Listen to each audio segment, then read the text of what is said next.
Así que, bueno, si queréis, pues podemos abrir un turno de debate. Vamos a tener, bueno, yo creo que bastante tiempo para poder hablar. Ya veo unas cuantas manos por aquí. He visto primero por aquí. Bueno. Bueno, primero aquí, luego Justo, luego Cecil y luego por allí. ¿Me perdonáis? Vale.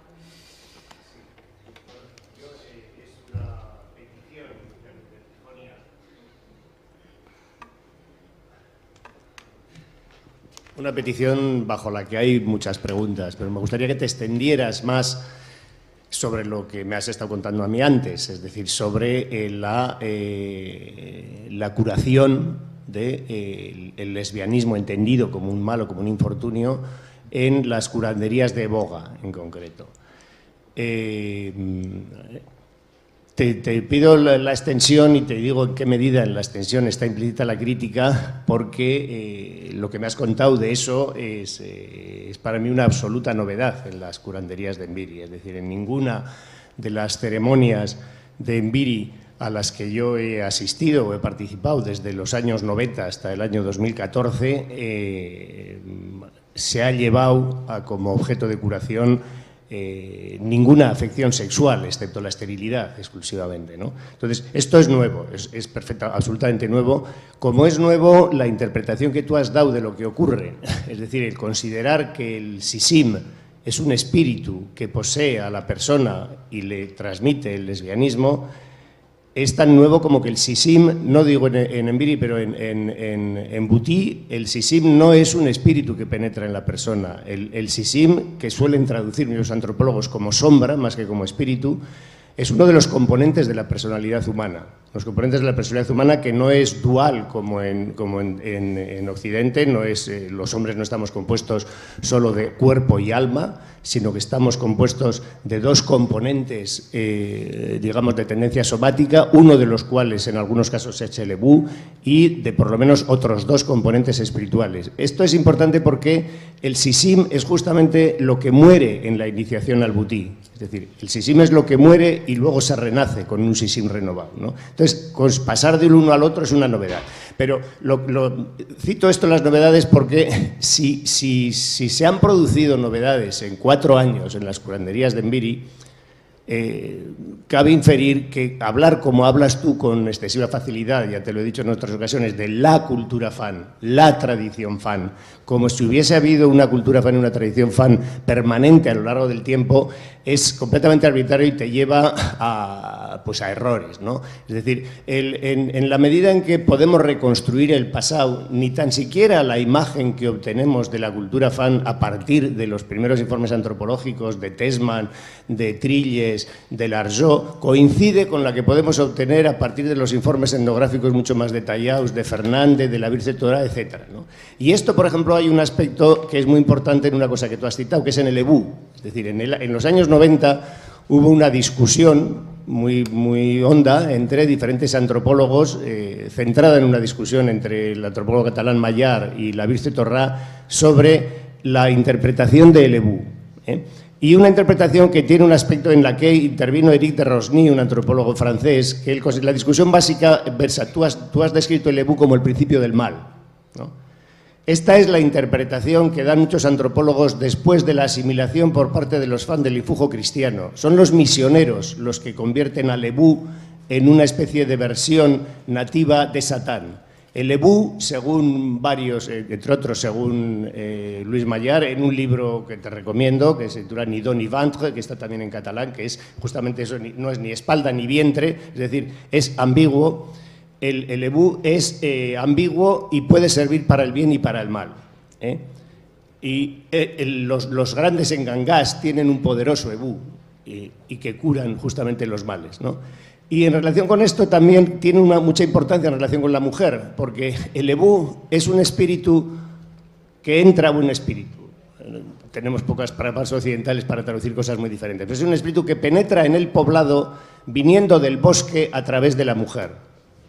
Pero también viene del bosque la salvación contra el ebú maligno, que es el eboga, en los mitos de origen del Butí, es Banchoku, una figura femenina, la que descubre los poderes salvadores y salvíficos del Eboga y lo transmite a los hombres. Y las cuerdas del Engombí, las cuerdas del arpa de Butí, que transmiten la voz de la divinidad, son un trasunto de las costillas de Banchoku.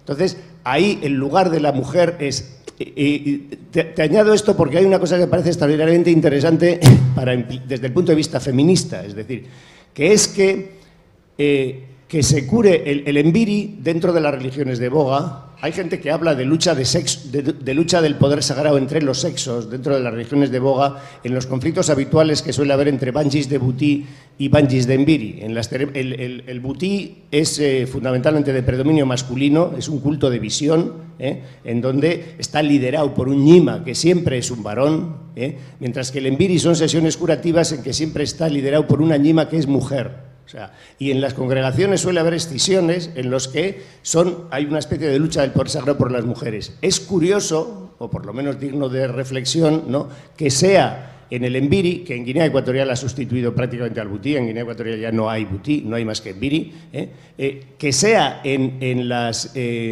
cofradías en las que ha triunfado, podemos decir, el poder religioso de las mujeres, diciéndolo en términos modernos, donde las mujeres se han empoderado dentro de la cultura fan, donde se trate el lesbianismo como una enfermedad. Es decir, o sea, entonces lo que me gustaría que te extendieses es quién considera que el lesbianismo es una enfermedad. La propia lesbiana va por su propia iniciativa, le llevan sus familiares, como suele ocurrir allí, es decir, la comunidad de Embiri consideran que es una enfermedad, etcétera, etcétera.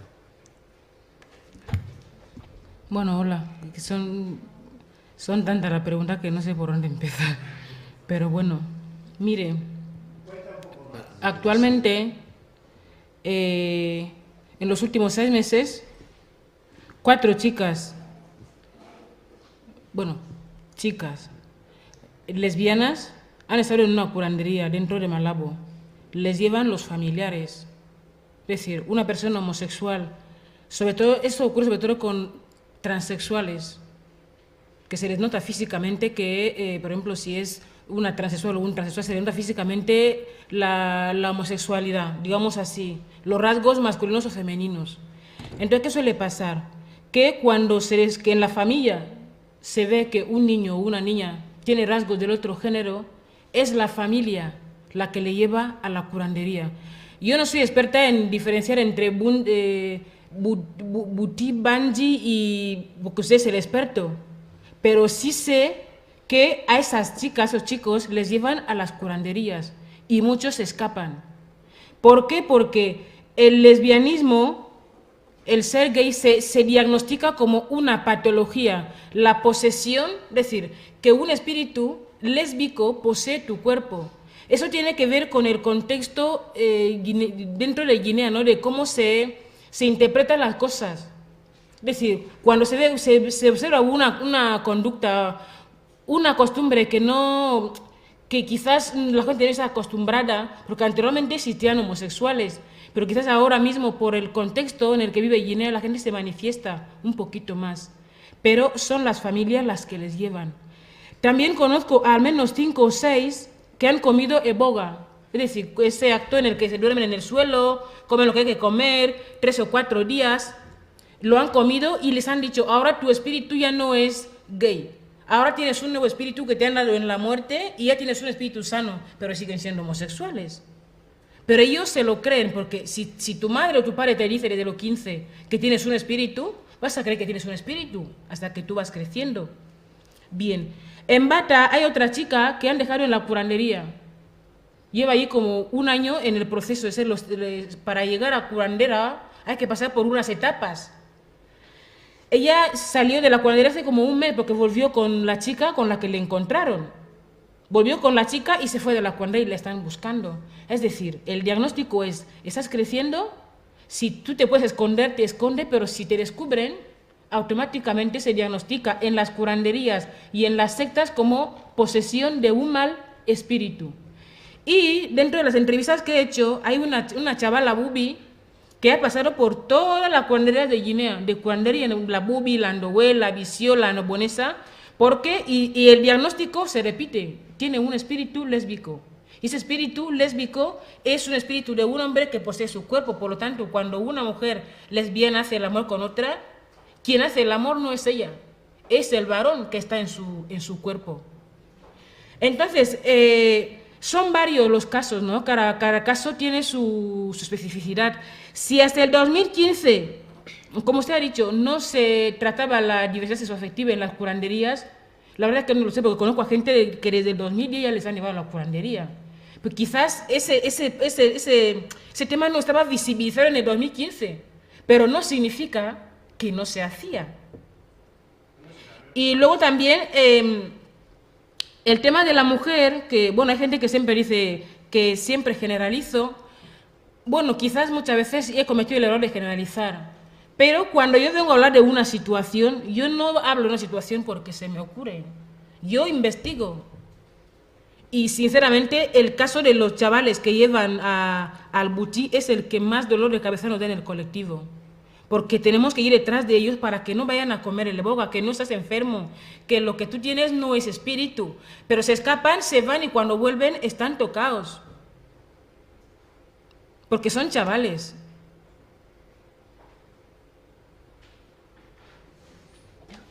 Sí, no sé.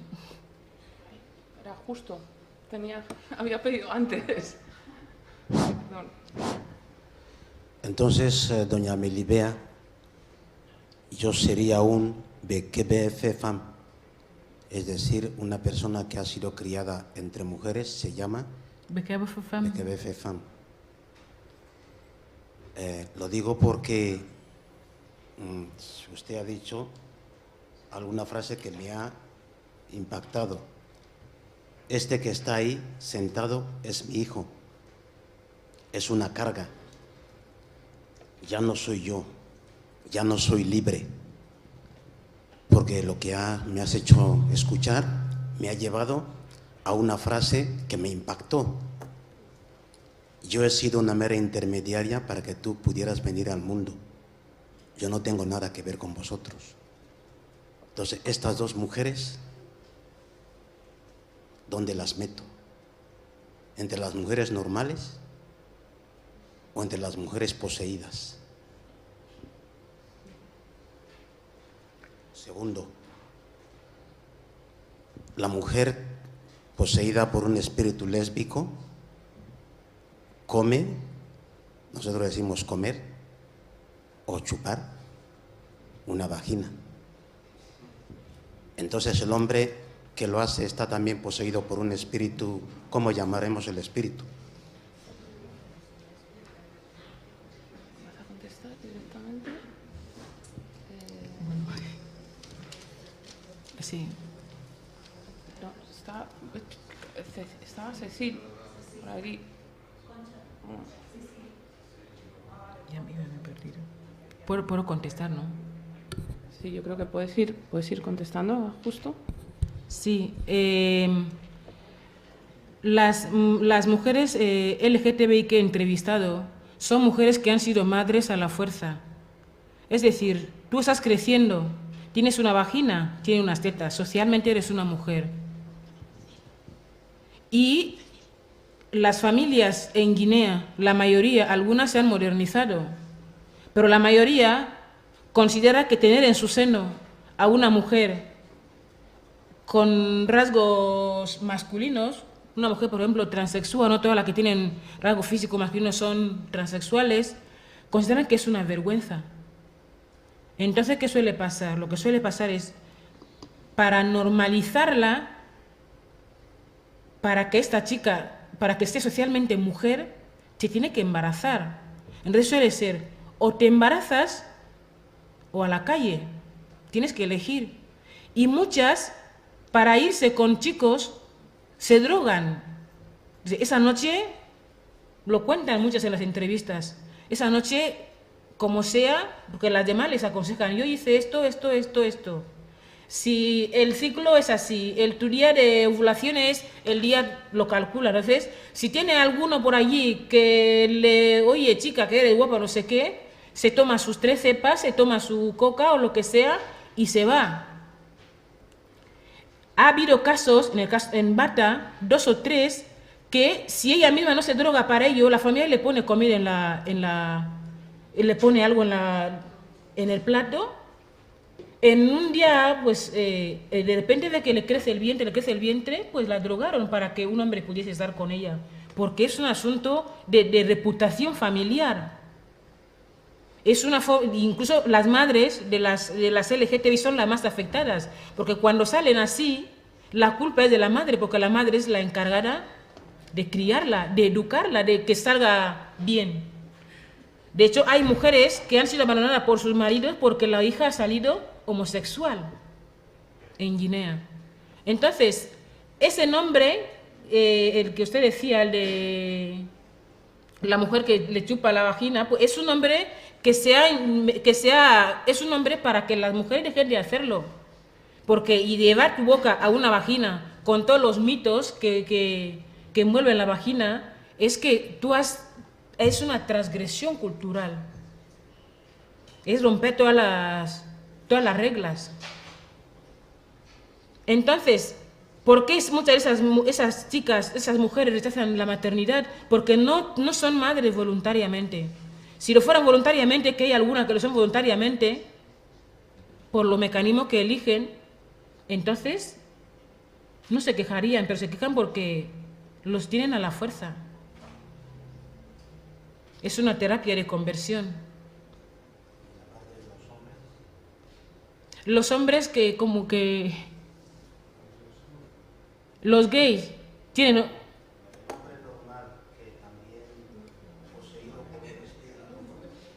Es un valiente, el hombre que hace eso es un valiente, porque se espera la heterosexualidad es la norma.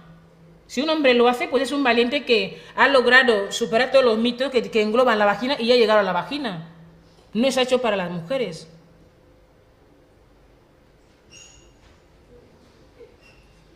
Primero, muchísimas gracias por ese panel tan fantástico, de verdad.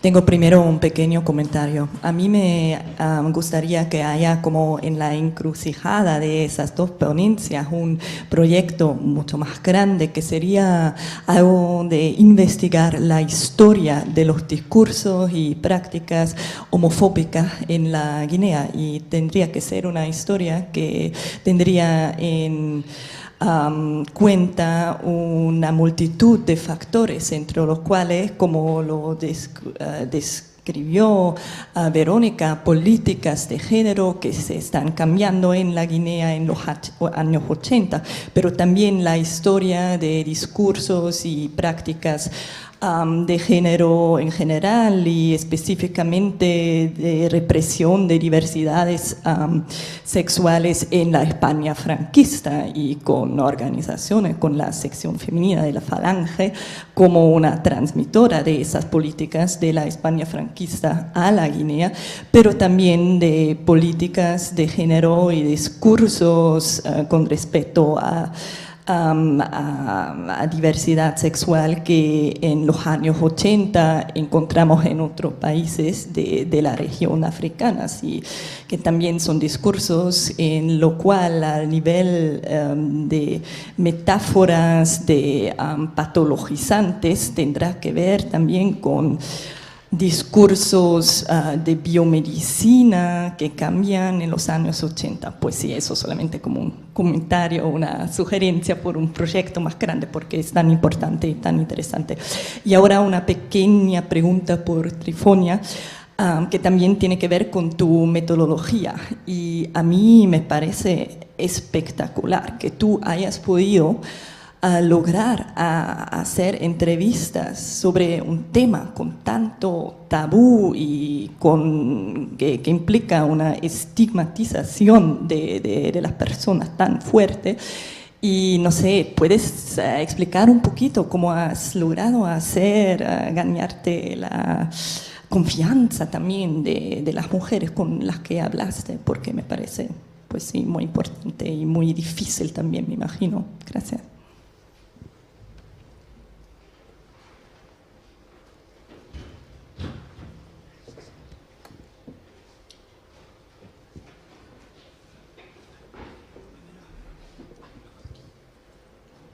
Sí, muchas gracias. Primero, felicitar a las dos ponentes de esta mañana y hacer unos comentarios entre Gabón y Guinea. Me parece que estamos en lo mismo en cuanto a la situación de la mujer y también de los tabúes. Voy a hacer una preguntita a Verónica sobre la representación de la mujer a nivel, al nivel decisional o a nivel gubernamental. ¿Existe cuál es la proporción? Porque vemos que ha habido una evolución. Y sobre todo en Gabón como en Guinea, la mujer dentro de las esferas políticas parece como un adorno, pero ha cambiado o es para divertir siempre. Ahora con Trifonia voy a decir lo mismo. El estudio es interesante porque supera muchos tabúes. Primero, una aclaración a propósito de Cabo Femme. En Gabón, la palabra también existe. Beka es una palabra compuesta K, que quiere decir sœur, hermana. B, porque son numerosas. Y uno que se cría entre sus hermanas, sí se puede considerar Cabo Femme, pero es peyorativo. Cuando se dice a un chico, un Cabo Femme, es para quitar esta, ¿cómo decirlo?, proyección o pretensión. No es algo positivo. Por eso, porque femme es, como lo ha dicho, hombre. Femme es un pequeño, pero que no quiere hacer cosas como un hombre. Y lo que es la madre o las hermanas también que educan para que no sea un Cabo Femme. Es para matizar un poco. Y en cuanto al Evu también, en Gabón existe este mito, el mito de que fue la mujer que llevó en el pueblo el Evu. Me parece que es como si la tradición o la cultura quiere asemejarse, o no sé, con la religión católica, porque en la religión católica el pecado vino por Eva. Es lo mismo, y eso se asemeja siempre con el sexo. Dicen que hay un libro que se puede leer también, El Pacto de Afia, que ha transcrito este mito en Gabón. Dicen que es la mujer el origen del mal, porque cuando fue a la plantación no pudo encontrar algo para nutrir a su familia, y el Evu se presentó diciendo: yo te puedo dar todo lo que quieres si me llevas a tu pueblo. Y el medio para llevarle al pueblo fue colocarle en el sexo, y ahí también, por eso también se encuentra el poder de la mujer en el sexo, y es también este mismo poder que puede destruir a la familia, porque si la mujer va con su marido, tendrá que dominarle o podrá dominarle, porque Verónica lo decía, el espacio trasero demuestra que la mujer debe quedarse en lugares oscuros, atrás, y el hombre siempre delante. Y cuando llega la noche, las cosas cambian. Quien domina es la mujer.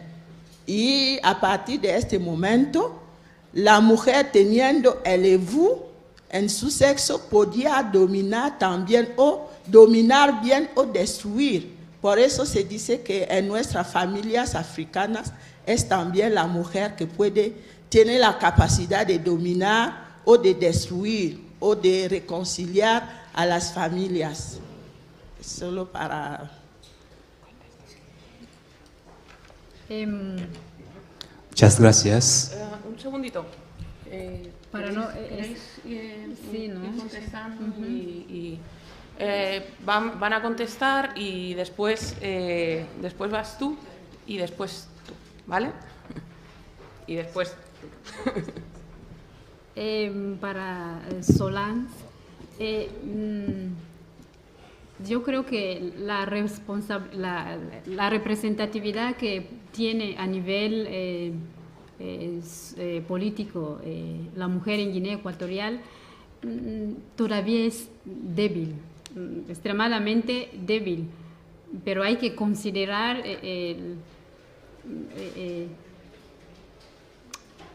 esa posición que está escalando, porque desde la posición del Nseng, lo que yo llamo Nseng,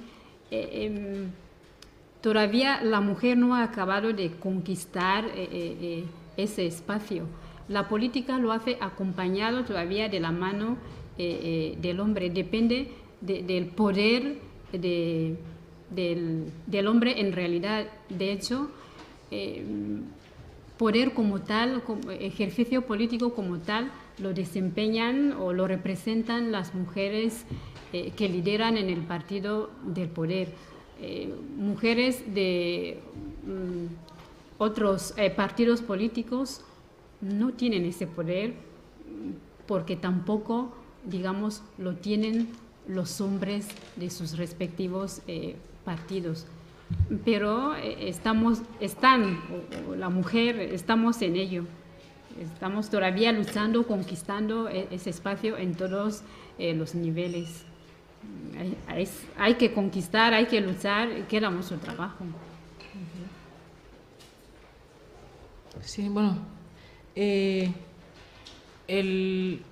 la creencia de que la mujer trajo el ebú a través de la vagina, quizás si usted no estaría aquí, después de aquí diría, me le había parecido otra mentira de las que dice siempre en las conferencias. Menos mal que lo ha explicado bastante bien. Yo enumeraba Bokabo Fufam dentro del listado de, digamos que castigos que recibe un hombre que deja de comportarse como se espera. Está el Bonfam, el Bokabo Fufam, el Famemina, dentro de lo que es la tradición Fam. Y también quería contestarle a... Es muy difícil colocarle una grabadora a una persona homosexual guineana. Y la persona que se dejaron fue porque tuve que pasar por amistades, familiares y todo lo demás. ¿Por qué? Porque allí yo estoy fuera del armario.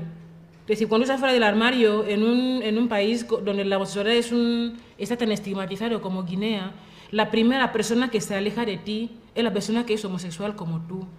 ¿Por qué? Porque esa chica que va por allí es una chica que le chupa la vagina a las demás. Si tú vas con ella, posiblemente también eres igual.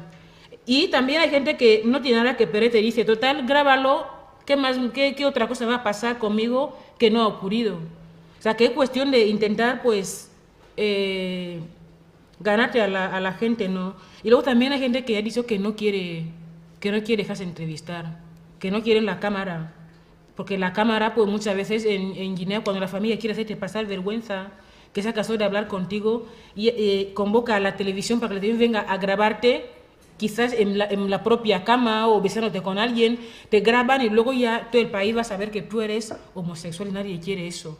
Entonces he tenido entre 5 o 6 entrevistas que para mí eran muy importantes de personas que yo creo que la entrevista hubiera estado bien, pero que han dicho que no. No quiere que se le grabe en ningún sitio, ni siquiera saludarle. Hola, si yo me las encuentro en algún sitio, no las puedo ni saludar. Y no puedo contradecir a eso, es su vida.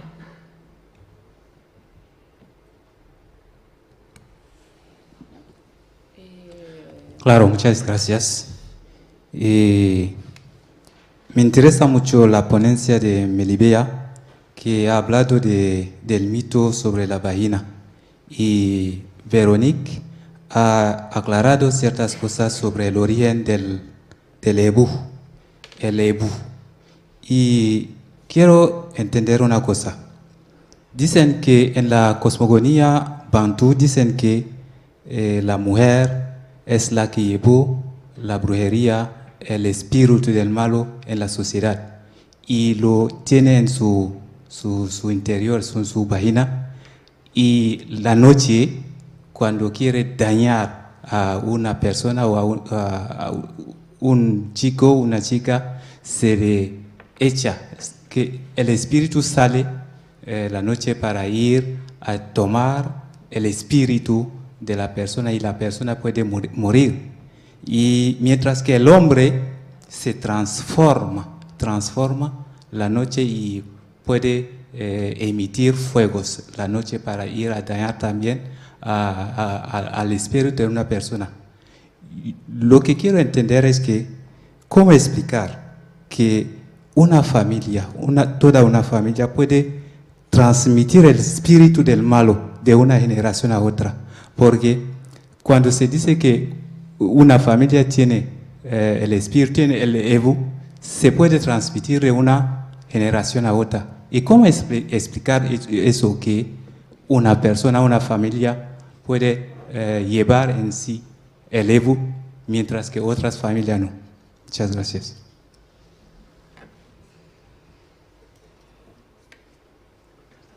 ¿Pregunto? Vale, mi pregunta era para Verónica, y muchas gracias a las dos por la presentación. Quería preguntarte por el funcionamiento del asociacionismo femenino, porque lo que yo he visto es que las mujeres, cuando se asocian e intentan tener un papel en la vida política, lo que hacen es conectarse con una jerarquía muy rígida.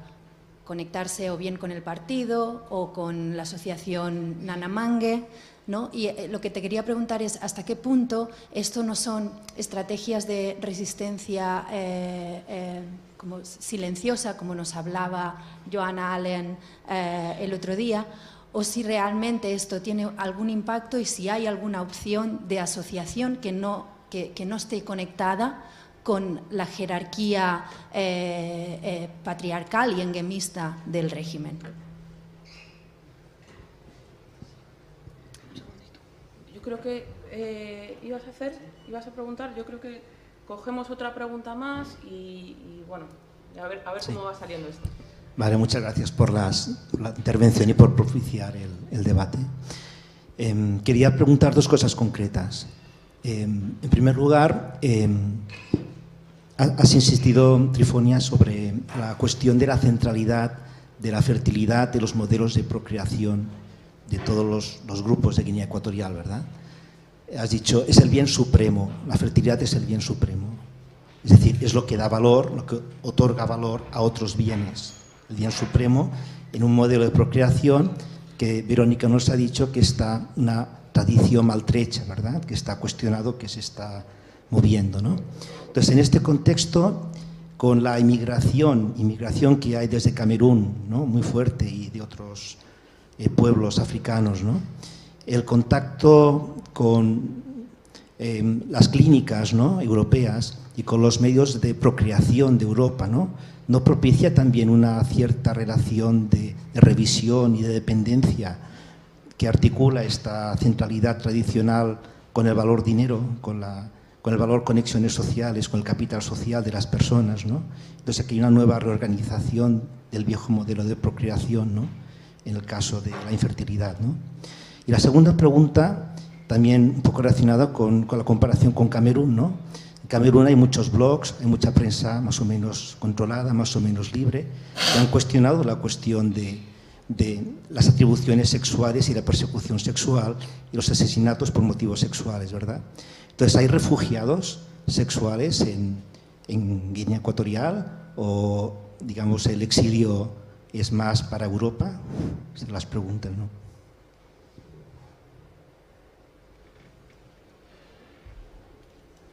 Bueno, no sé si es correcto contestar a eso, pero bueno.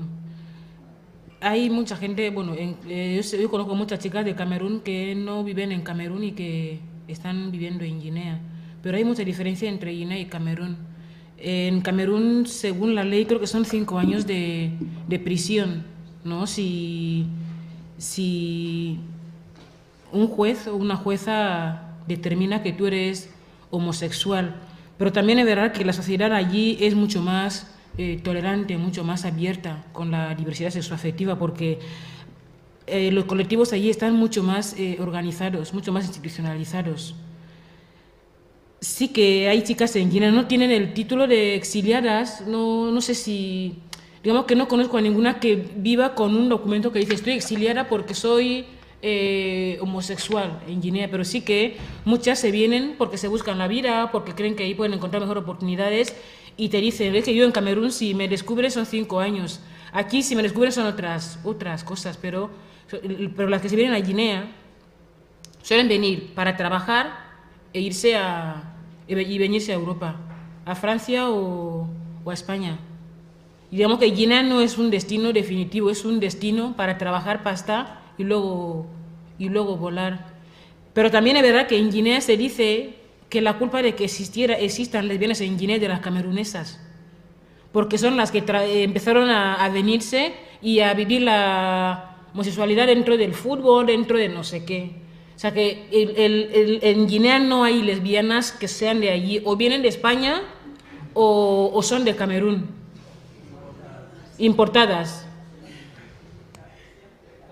Entonces, sí que es verdad que las chicas camerunesas que son lesbianas, muchas tienen una formación bastante alta.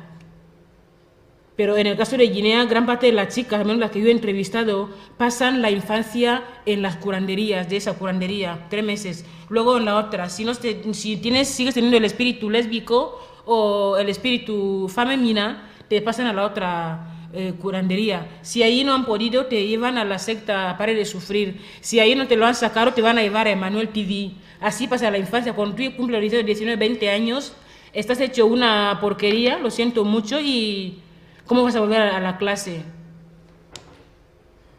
O sea que son muchas cosas. Alba, yo creo que hay cierta libertad en este tipo de asociaciones que no comportan ningún tipo de peligro en lo que respecta a la política. No he investigado mucho,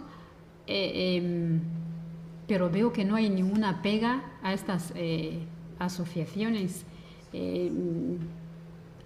Asistí hace bien poco a una de ellas. Se organizan como si fuesen una familia. Hay madres, hay hermanas y se ayudan entre sí como si fuesen una familia. Yo creo que no hay ningún pego institucional porque el gobierno no cree que pueda venir desde esa iniciativa cuyo objetivo es buscar una salida económica a nivel, digamos, precario, y se les deja libre. Y yo no sé si Ale, como persona experta en lo que es la persona que trabaja lo que son las leyes, si hay un apartado que contempla esa cierta libertad de estas asociaciones. Yo de verdad que no me he informado, no he investigado a fondo, simplemente veo lo que hacen las mujeres y veo que lo hacen con cierta libertad y no se presenta ninguna autoridad para impedir ese tipo de asociaciones. No sé si hay algo a nivel institucional.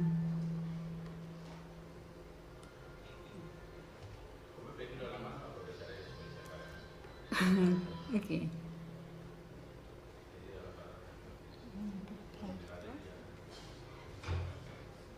Pues ¿Puedo preguntar? Un segundito. Por aquí, o sea, sí, estás tú primero, luego por allí arriba y luego aquí, sí. ¿Qué más?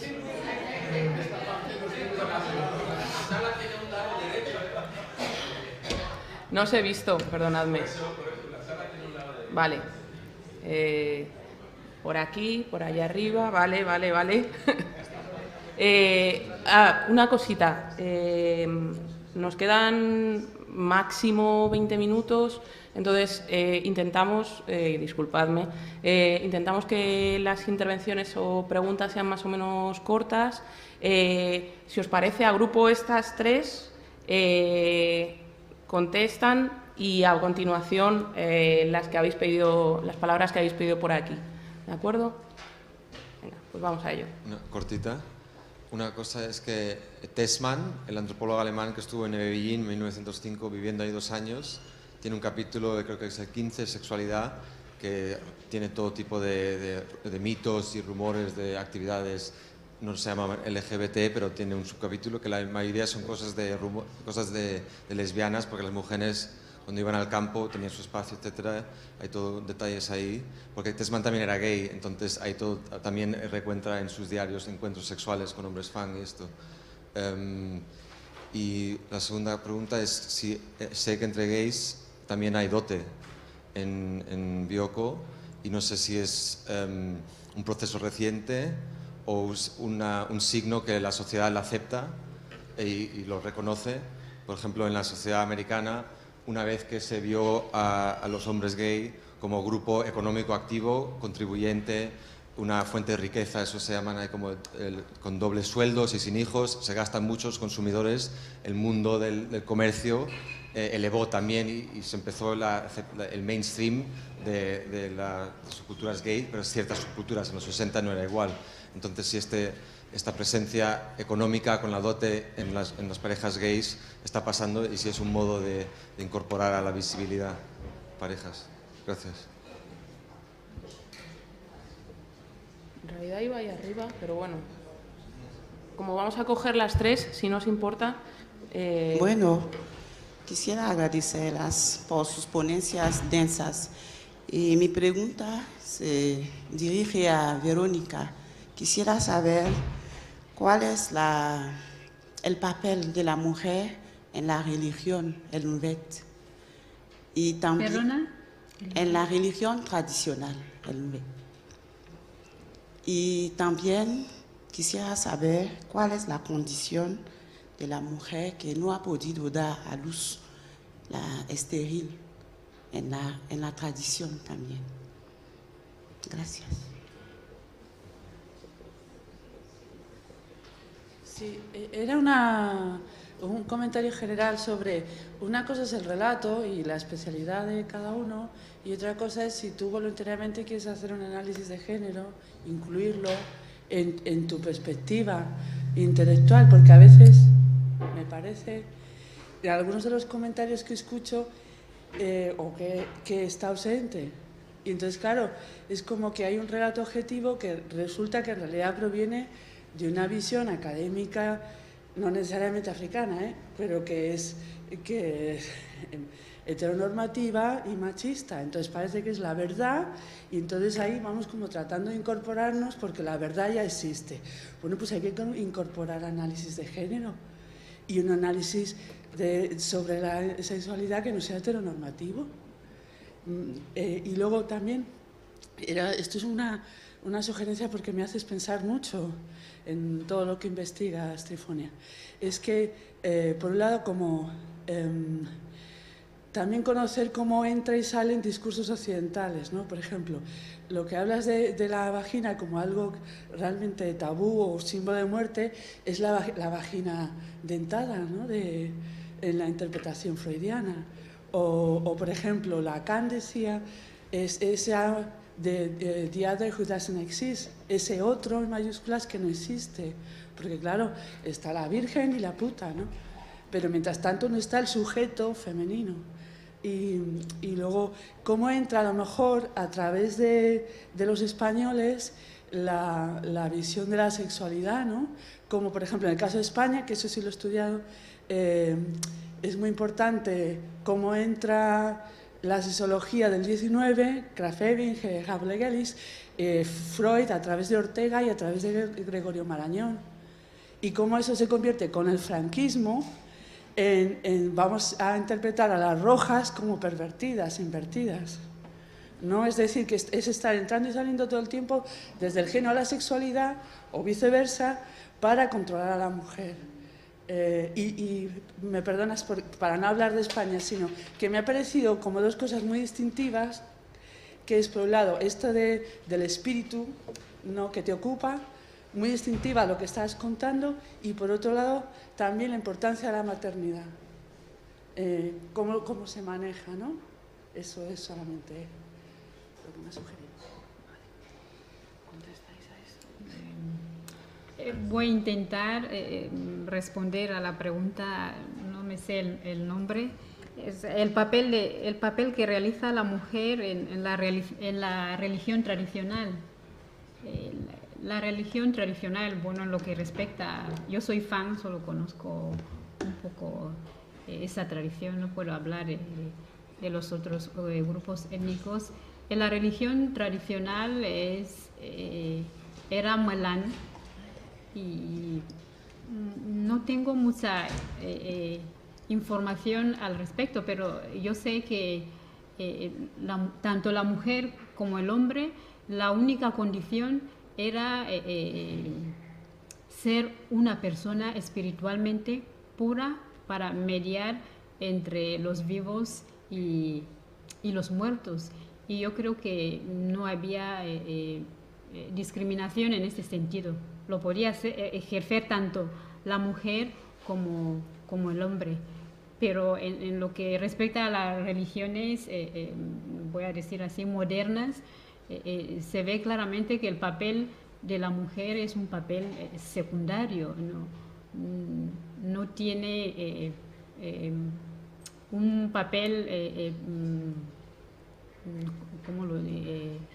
prioritario en esas religiones. La mujer, por ejemplo, en el cristianismo no puede ser papa, no puede ser sacerdote, esto solo le corresponde a los hombres. Sin embargo, en la religión Fan, sí.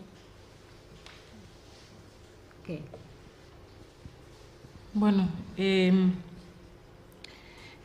caso de los gays larote, no. La verdad que podría ser, pero por ahora digamos que no es de manera oficial.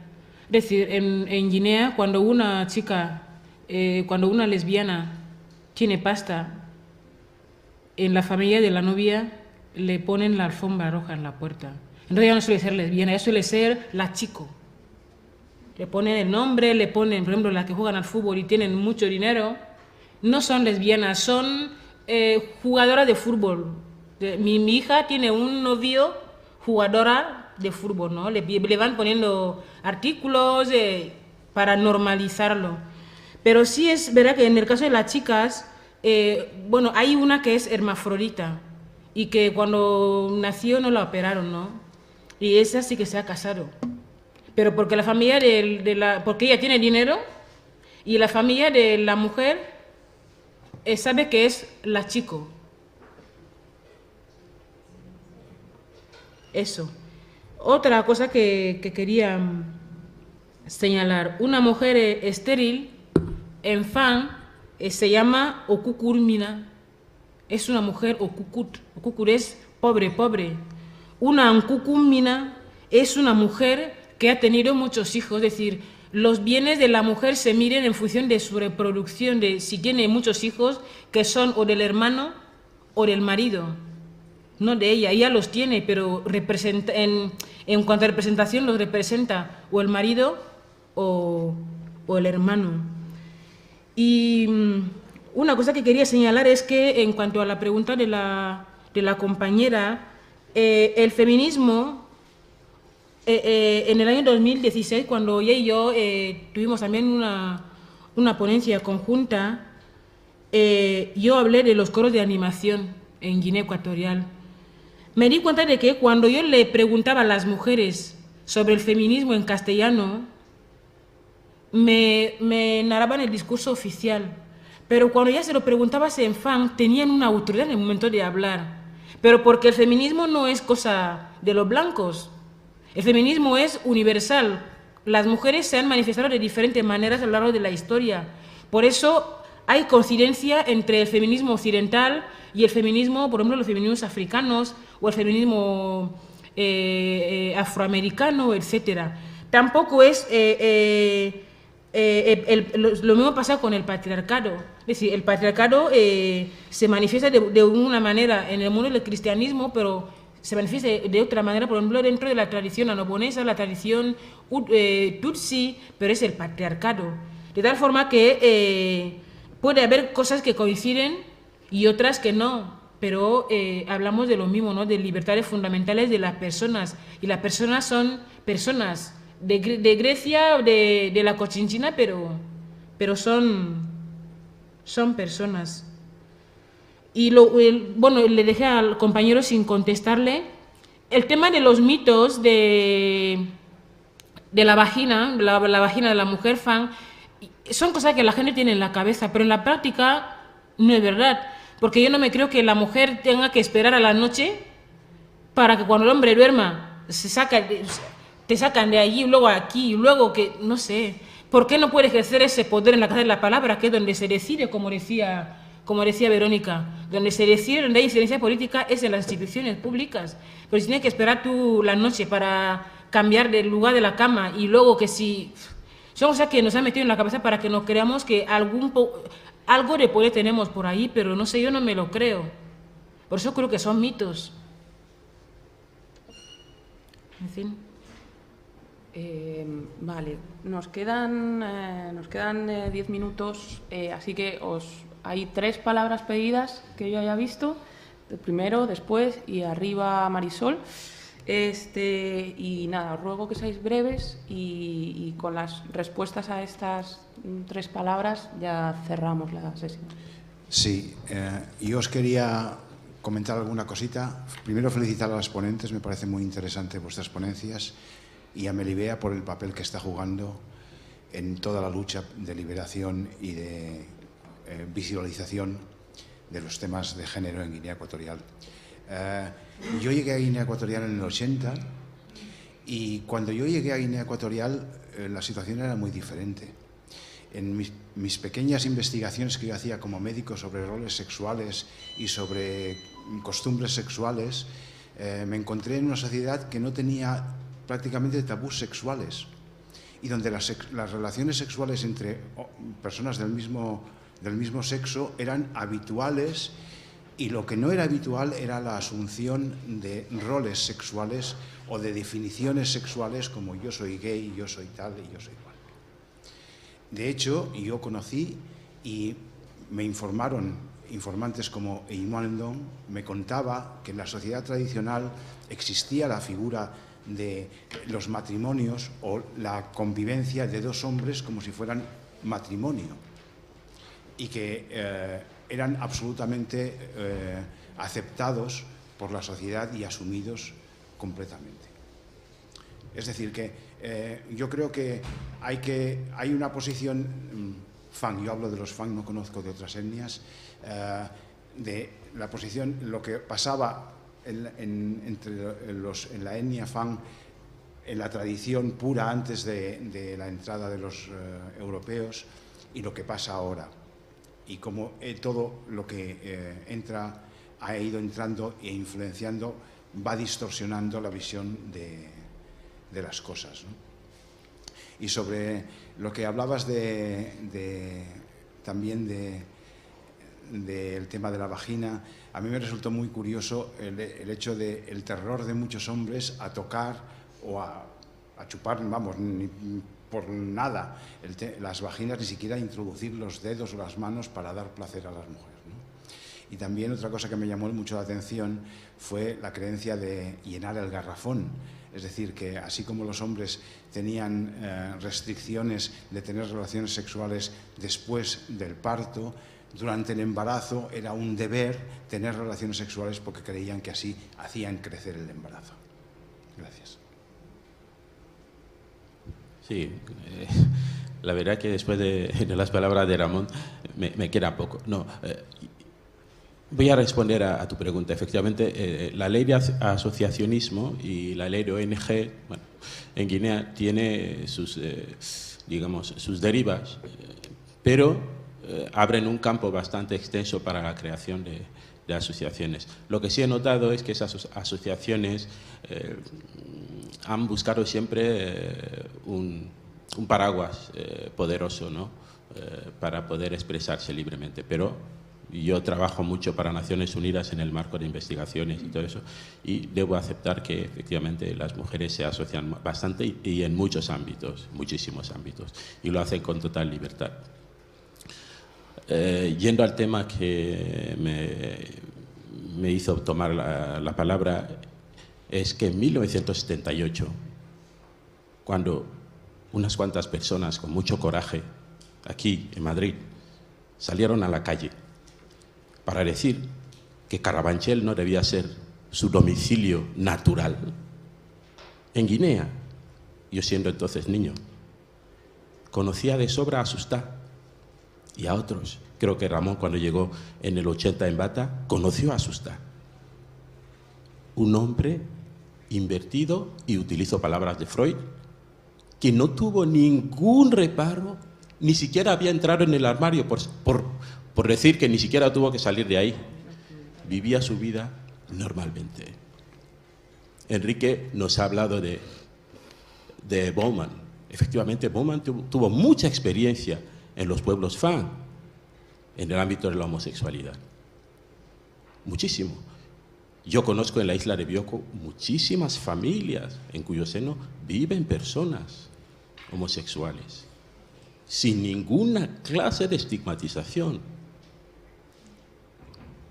Hace unos días hablé de una experiencia en Sipopo, en Laca, que sería eso, de un asesinato entre unos pescadores en torno a una relación homosexual. Yo fui a verme con esos pescadores. El autor del homicidio fue hecho preso y su novio iba todos los días a la cárcel a visitarlo, sin ninguna clase de reparos. La pregunta que quiero hacer es, con todo el trabajo que estás haciendo, Melibea, de ese trabajo puede llegarse a la conclusión de que en Guinea Ecuatorial existe una homofobia.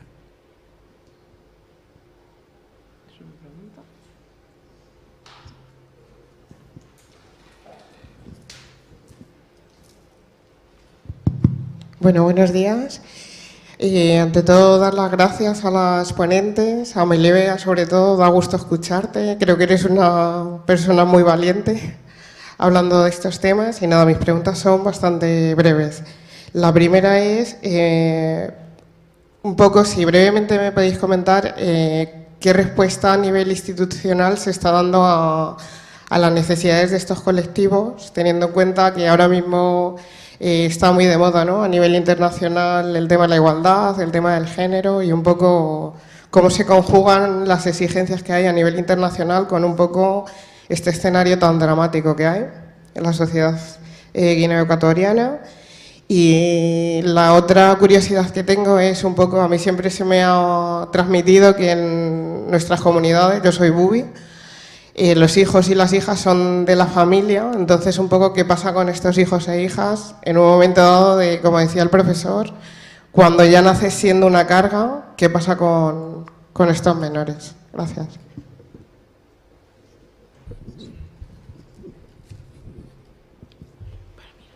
Sí, bueno,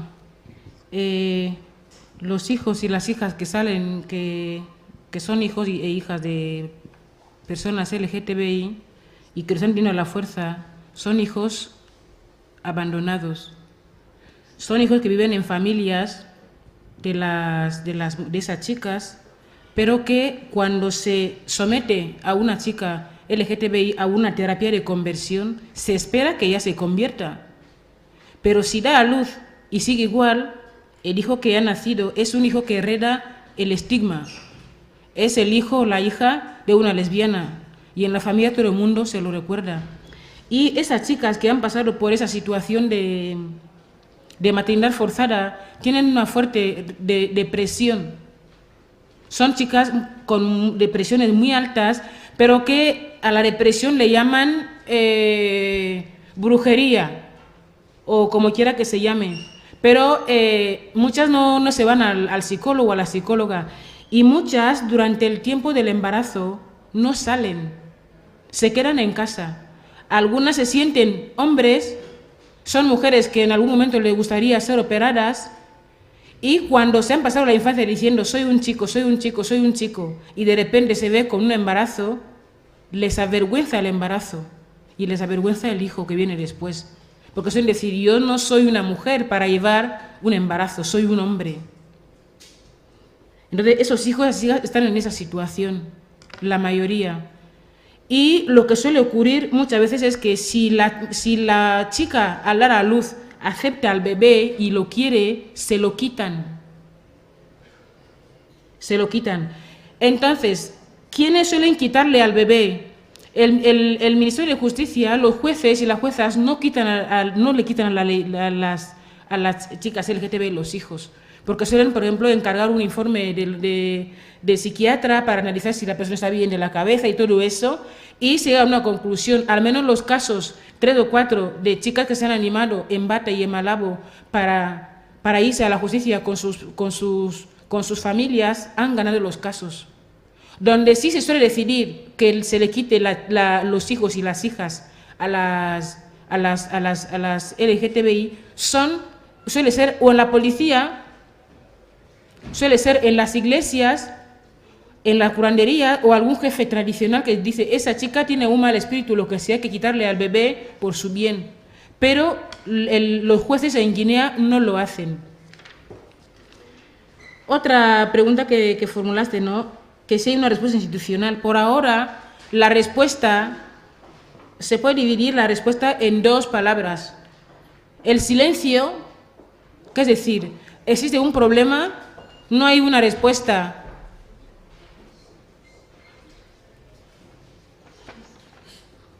Existe un problema, no hay un rechazo, es decir, la ley en Guinea Ecuatorial no castiga la diversidad sexoafectiva, no te dice tú por ser homosexual son 5 años de cárcel, pero la ley tampoco penaliza que una persona te maltrate porque tú seas homosexual. Entonces eso hace que la persona homosexual esté a merced de cualquiera que decida hacerle daño o protegerle, no hay una respuesta legal. También existe, aparte del silencio, la negación. Hay una negación rotunda. Aquí no hay personas homosexuales. Yo conozco a uno que vive en mi pueblo y es libre. Eso que tú planteas, Melibea, no es ningún problema. O sea, hay una negación rotunda de que eso no es aquí, pero cuando uno conoce a 1 o 2, siempre resalta que son normales, les he visto en mi pueblo o en mi barrio y no pasa nada. Pero lo que sí quiero resaltar es que ¿cómo se manifiesta la homofobia en Guinea Ecuatorial? Se manifiesta desde que se detecta, desde que tú tienes 13, 14 o 15 años. Si no lo puedes ocultar, pues pasas de curandería en curandería, de violencia, que te pega. Pegarle a esta porque le viene a ver si se le pasa la tontería. Eso ocurre. Entonces hay 2 respuestas, el silencio y la negación. Y la pregunta inicial es si mis conclusiones son que en Guinea Ecuatorial hay homofobia. Sí, y con letras mayúsculas, porque yo lo vivo todos los días, lo viven las personas homosexuales todos los días y lo cuentan. La cuestión es, para saber si lo sufren o no, habría que hablar con ellos para saberlo, porque no es suficiente con que yo me haya visto en el puesto de trabajo con 2 o 3 y no pasó nada. Hay una buena mayoría de la población, no digo que 50%, pero la mayoría. Hay un buen grupo de personas homosexuales que están en el armario y no pueden salir del armario porque saben qué es lo que les va a pasar. Y el tema de los niños que echan del hogar. Si a un niño le están del hogar a los 16 años, 17 años, 15, 14, porque es homosexual, porque no les están del hogar para que se vayan para siempre, para ver si cambian. cuando les echan en la calle, se encuentran con la gente que vive en el tercer armario. Personas de 50, 45, 35, 30, 25, que son homosexuales, que están casados, son muy guineanos y muy guineanas, y han formado un hogar, pero son homosexuales. Van a seguir buscando. ¿Y a quiénes buscan? ¿A quiénes encuentran fácilmente? A esos niños menores de edad que no tienen para comer. Y como no tienen para comer, oye, por un polvo 50.000, hecho, y sin condón. Con lo mucho que le digan, oye, Antonio, ese camino le aconseja con las palabras, pero el otro le da 50.000. O sea, que hay un problema de homofobia. Por eso decía que el trabajo no tiene conclusiones. Es para que la gente reflexione un poco sobre esa problemática que yo creo que existe, pero como lo dice Melibea, no tiene validez, porque llevo a conclusiones, como son decir, sin rigor científico. Pero hay homofobia y hay mucha gente sufriendo.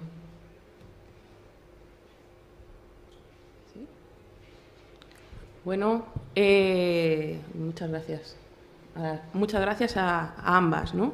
Y bueno, a todos los que habéis sido partícipes de la sesión. De la organización me decían que, bueno, justo antes de cerrar, que es este momento, ¿no?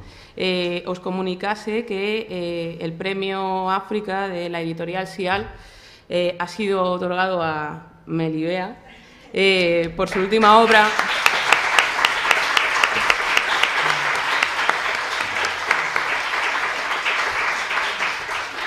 Por su última obra, Las mujeres hablan mucho y mal. Así que enhorabuena, Melibea.